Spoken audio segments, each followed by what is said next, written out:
Double bedroom ఇండ్లు.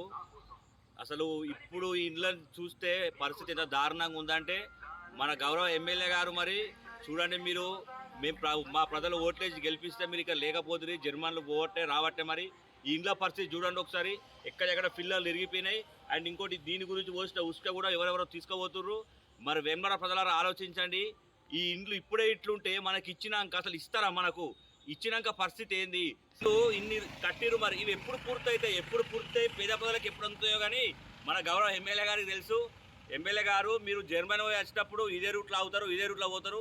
కనీసం మీరు ఎంతోమంది తీసుకొచ్చారో మీ దృష్టిగా 7200 క్యూన్యూస్ తీన్మార్ మల్లన్న టీమ్గా మేము సిరిసిల్ల జిల్లా నుంచి మీ దగ్గరకు తీసుకొస్తున్నాం.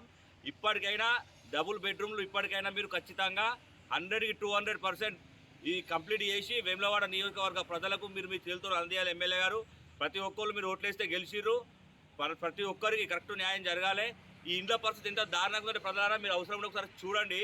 ఇవి ఇప్పుడే ఇట్లా కంప్లీట్ కాకముందే ఇంత దారుణంగా తయారైతే ఈ ఇండ్లు కంప్లీట్ అయినాక మనం ఎట్లుంటాం ఒకసారి ఆలోచించండి వెంబడ ప్రజలారా. ఇప్పటికైనా కన్ను తెరుచుకోండి. రాజన్న సిరిసిల్ల జిల్లా వేములవాడ నియోజకవర్గంలో స్థానిక ఎమ్మెల్యే లేకపోవడంతో ఇక్కడ అభివృద్ధి అనేది కుంటపడిపోతుంది.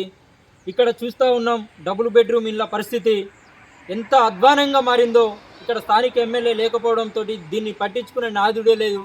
ఇక్కడ స్థానిక టీఆర్ఎస్ నాయకులు ఏ విధంగా చెప్తున్నారంటే ఎమ్మెల్యే లేకున్నా కానీ మా అభివృద్ధి జరుగుతూ ఉంది అని చెప్తా ఉన్నారు.